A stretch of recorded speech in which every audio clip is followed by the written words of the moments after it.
Liz Truss has always been a source of a very much comedic comedy gold when it comes to her general acting in politics. And to be honest, with, shall we say, the benefit of hindsight, looking how her very, very calamitous time in office went, you only have to look back at the previous positions that she held to see that, well, this may very well have been preordained. and now, and now, as we have done a 2-for-1 Truss special today, almost purely because, again, I'm back from Monaco today. The video I recorded about Truss previously was before I went to Monaco, and today Truss has done a letter. Yes, Truss has come out of hiding. She has emerged from the cabbage fields to have her say on her time in office. And it does seem at least, she is attempting at least some form of rehabilitation. However, not only is she still pretty much refusing to say that, the UK's economic problems were hers that she created recently. And of course, everything as far as she was doing was perfectly right. And it was those dastardly lefty bankers who were the real cause of her downfall.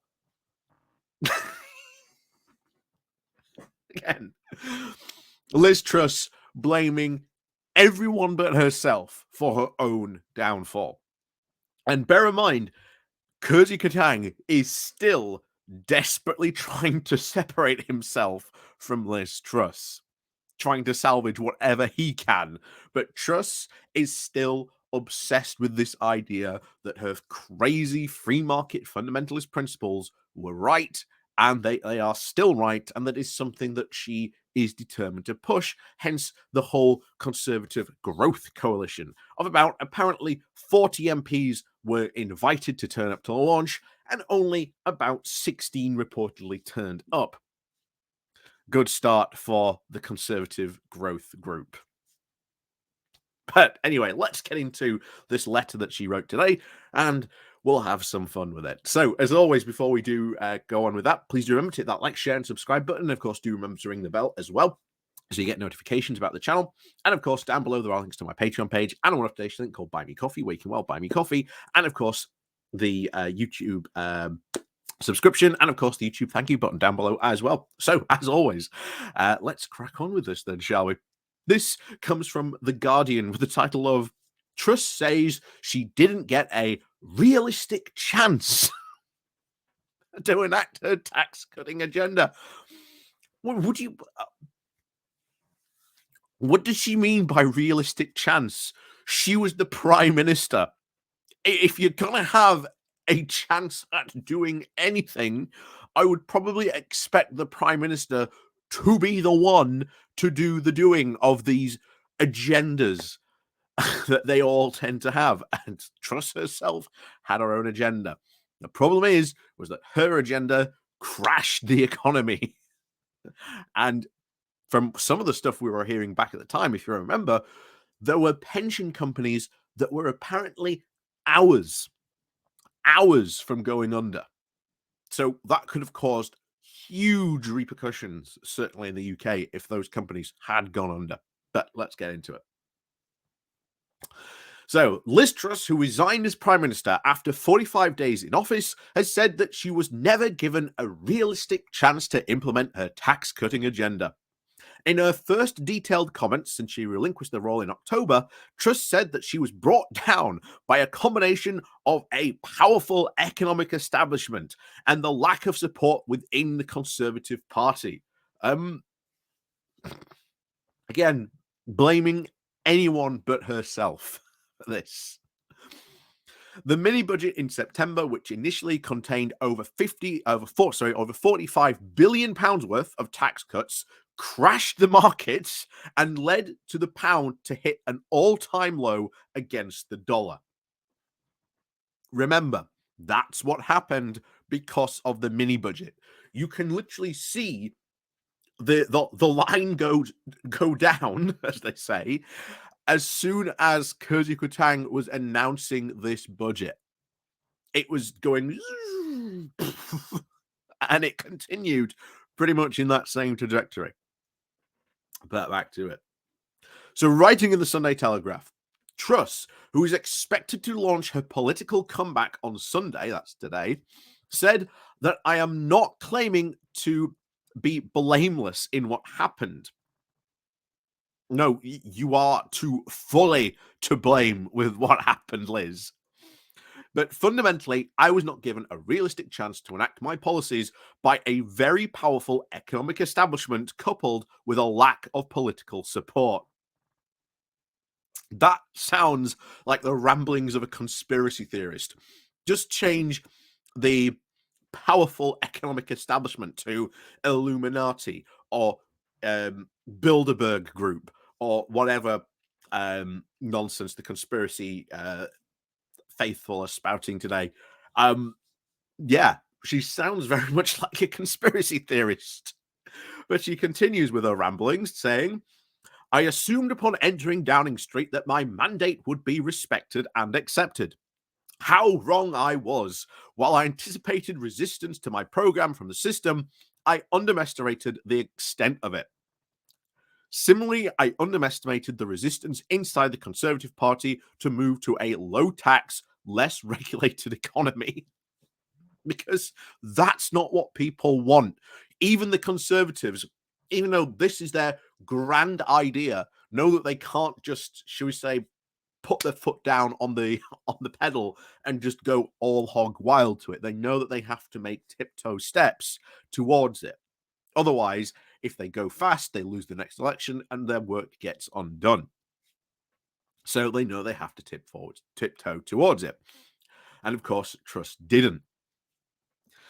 But of course, there were many in the Conservative Party, including Rishi Sunak, who were warning about her economic plans and what that would mean.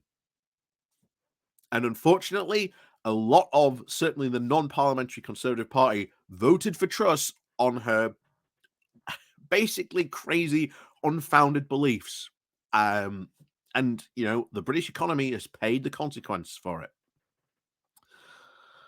So, having returned to the Conservative backbenchers, and to be honest, any other party in the world, Truss would be held at arm's length. She would have probably been asked to resign. In fact, Rishi Sunak, being as weak as he is, could have probably demanded her resignation very, very quickly and probably had little to no pushback from it. Truss holds the somewhat undistinguished record as Prime Minister in office for the shortest length of time. A close ally told HuffPost that Liz has taken a few months to gather her thoughts and is now ready to speak about her time in office and the current state of play. And oh, trust me, the coming weeks and months as Liz Truss tries to espouse that none of this was her fault, that she could have foreseen none of this. This is the message of a woman who has turned into a complete ideologue.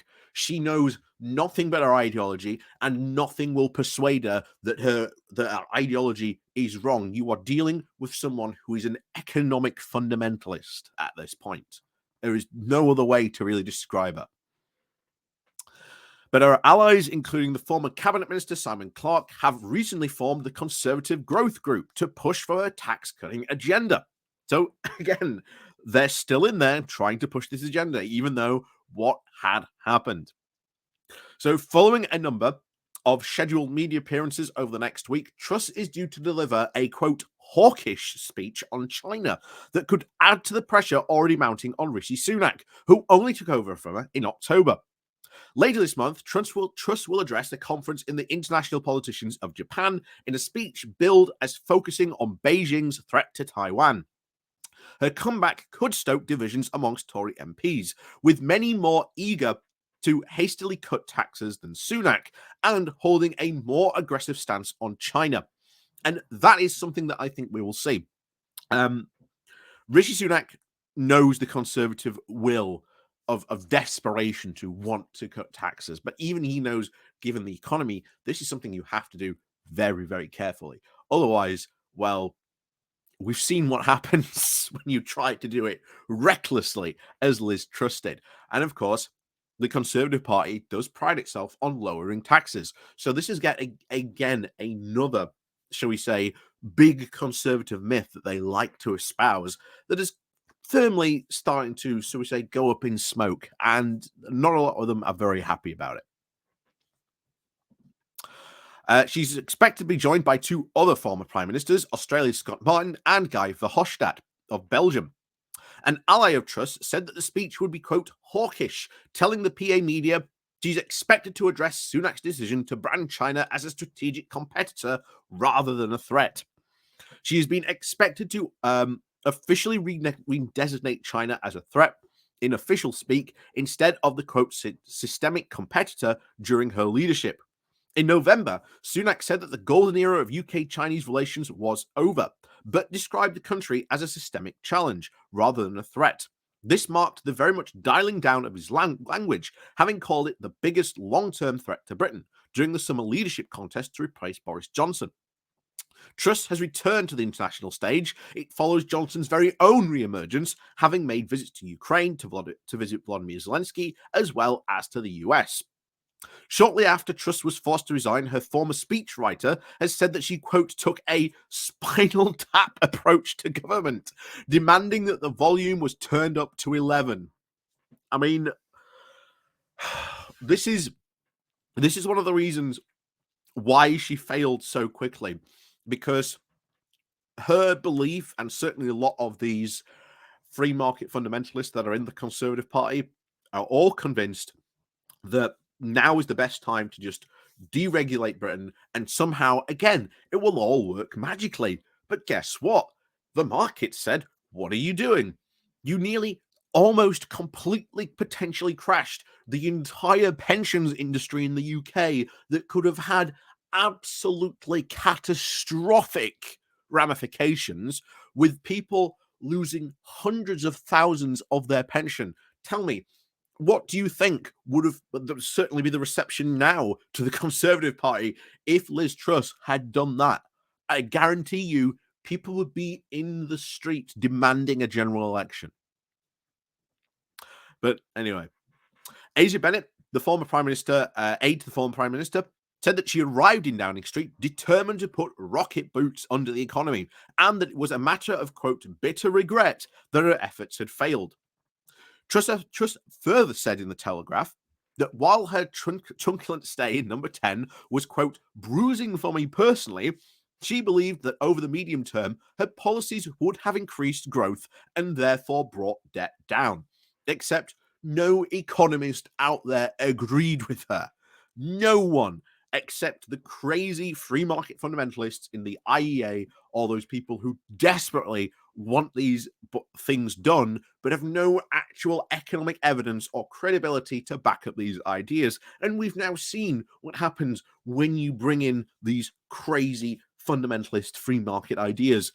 It didn't go well. Do you think it's going to go well again? However, she said she has been warned of the risks to the bond markets. However, she said she had not been warned, shall we say, of the risks to the bond markets from liability-driven investments, or the LDIs, that brought up by pension funds, which forced the Bank of England to step in to prevent them from collapsing as the cost of government borrowing spiraled. In the wake of the mini-budget, she complained that her government was, quote, made a scapegoat for developments that had been brewing for some time. It was your government that did this. The Conservatives have been in power. It is your party, your government. So, no, they weren't the scapegoats. They were to blame, and especially Liz Truss. But she says this: only now can I appreciate what a, quote, delicate tinderbox we were dealing with in respect to the LDIs, she said. It rapidly became a market stability issue.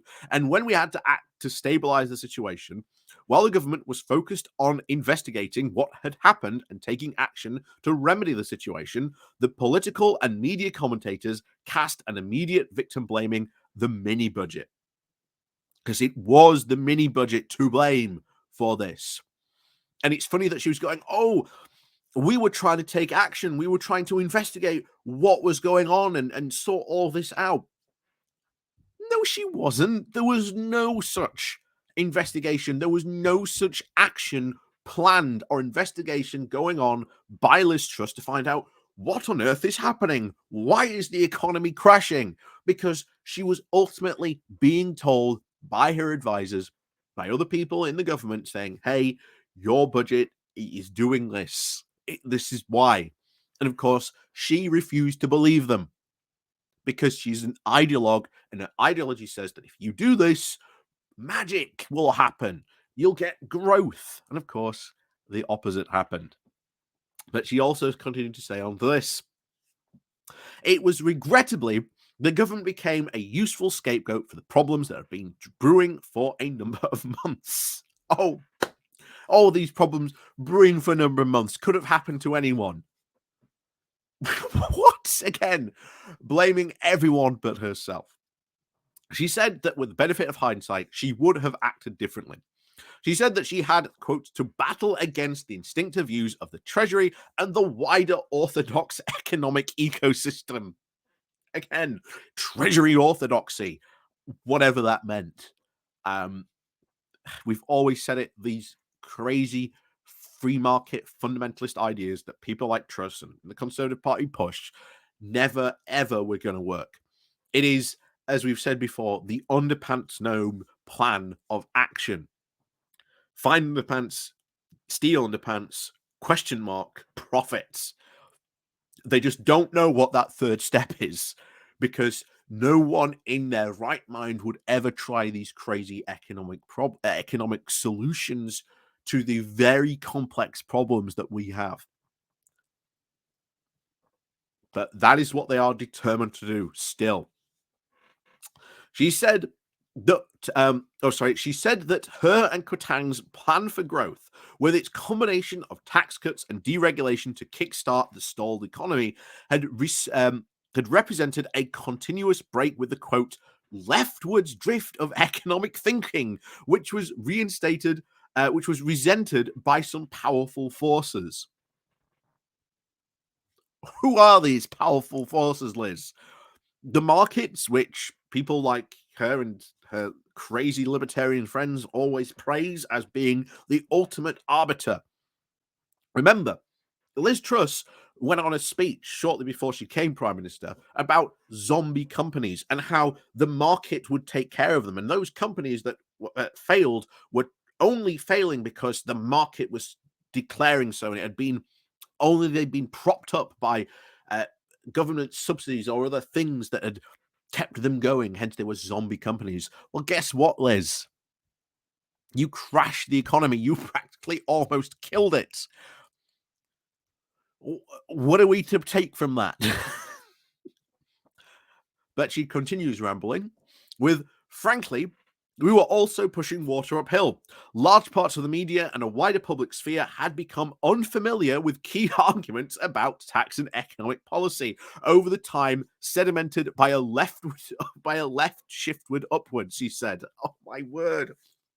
The Conservatives have been in power for over a decade.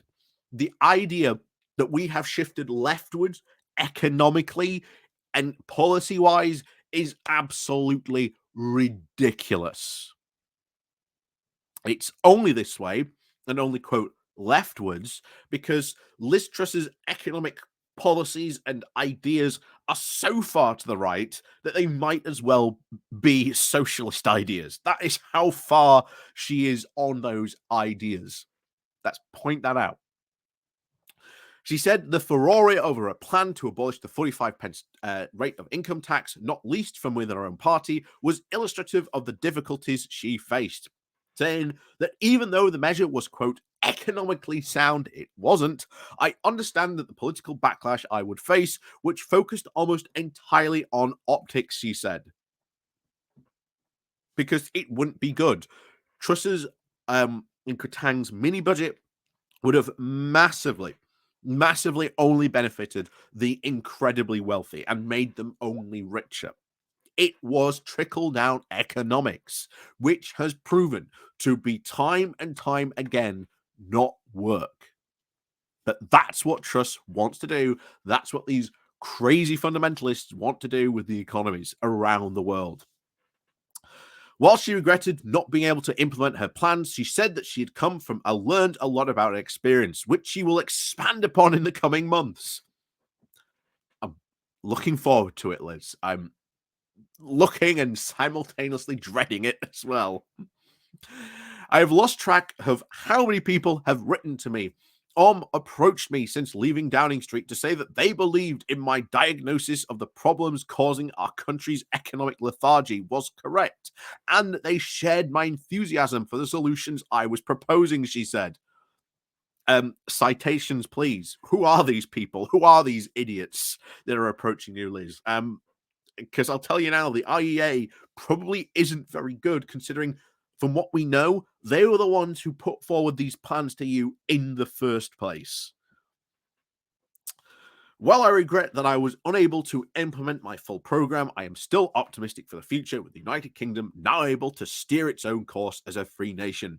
Being bold and entrepreneurial and giving people and businesses the freedom they need to succeed, I believe we can turn things around. There is hope for the future. At least, certainly not with Liz Truss's crazy, mad economic agenda. That's certainly for sure. So there you have Liz Truss. Instead of maybe actually learning from her lessons, or maybe, going off into the wilderness to, I don't know, write a book about her nonsense. Instead, she's remained within the party, created her own faction, and now continues to insist that these ridiculous ideas that have been well and truly disproven because they were put into action and they almost crashed. Well, they pretty much almost crashed the economy, almost destroying the pensions market and driving that to the wall, which would have had massive, massive consequences. How do you square this circle, Liz? Oh, I know, she thinks. I'll blame someone else. It wasn't me. My ideas were right and correct. I just wasn't backed enough, and powerful forces were behind this. Well, it's quite frankly, as far as I'm concerned, Liz Truss could say a wizard did it, because that's almost what she sounds like at this point. It was just a economic wizard pointing his wand at me and casting an evil spell. That's why I only spent so few days in office. How dare he? We must hunt down and find this wizard at once. This treasury orthodox wizard. Orthodoxio, we'll call him. Curse this wizard. Just that makes about as much sense as Liz Truss put in her piece today. And oh boy, if there is apparently more to come about her crazy economic ideas, then oh boy, here we have Liz Truss and the economic philosopher's stone. I don't know, but yeah, oh boy, oh boy, oh boy. Like I say, as always, guys, we'll see you all next time.